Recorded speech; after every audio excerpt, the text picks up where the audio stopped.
Like it or not, there's a certain generation of people in this country which still watch a very specific news service. I, of course, mention and refer to the BBC. As much as we don't like it, there's a great deal of people there that still watch it. Therefore, they're influenced by what's said, or rather, not what's not said by the BBC. And, you know, to think that certain people in political positions could have some influence over what we're told and what we're not told. Get a load of this.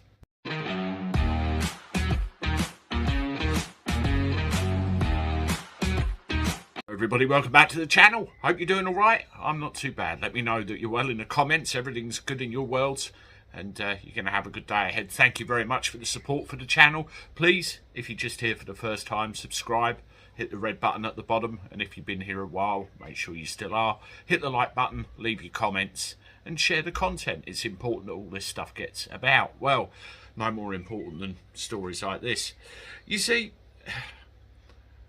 you can drive the narrative by what you report or what you allow to be reported. Now, you take what's going on in London with the expansion on the 29th of August of the ULEZ to everywhere. You need as much positive coverage as possible to make people believe, oh yes, we're going to have this, that's fine, brilliant, good for everybody. Any negative coverage, of course, is not good, and there is so much of that at the moment. So what do you do about it? You need to lean on people to say, oi, shut up, don't say this stuff. Well, an email or a communication has been leaked from the BBC to Howard Cox, who we obviously had on this channel and interviewed him about his bid for the Mayor of London next year. And it had some very interesting context to it. What actually came across in that email, this broke at the weekend, but there's been another article since come out about this, which I'll leave in the description below, about how much the BBC is bowing to pressure from the Mayor's office over this.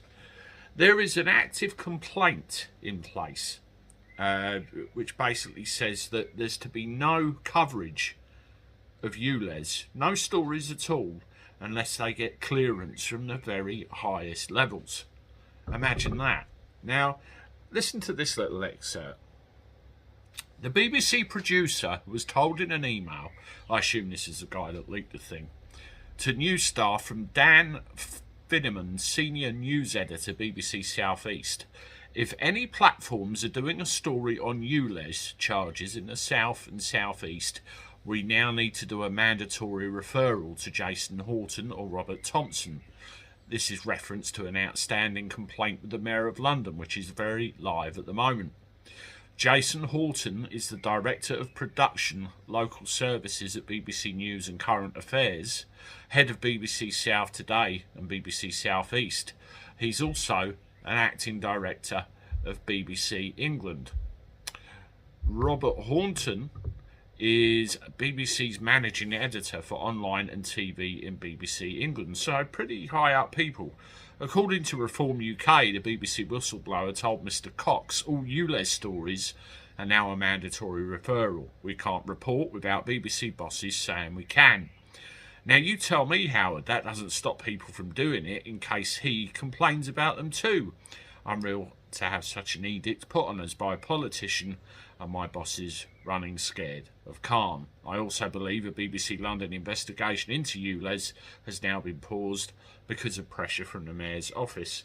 I mean, there's loads of stuff coming out about this, isn't there? I mean, you look at the story that everyone was talking about the air quality of the underground being more of a concern than what's going on above.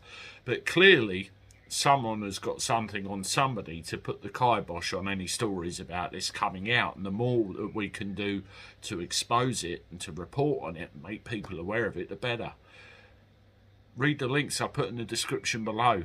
Let me know your comments. Share this stuff. It's vital that it gets everywhere. Of course, give it a like, hit it up. Make sure you're subscribed. I'll see you with one more shortly. Toodaloo.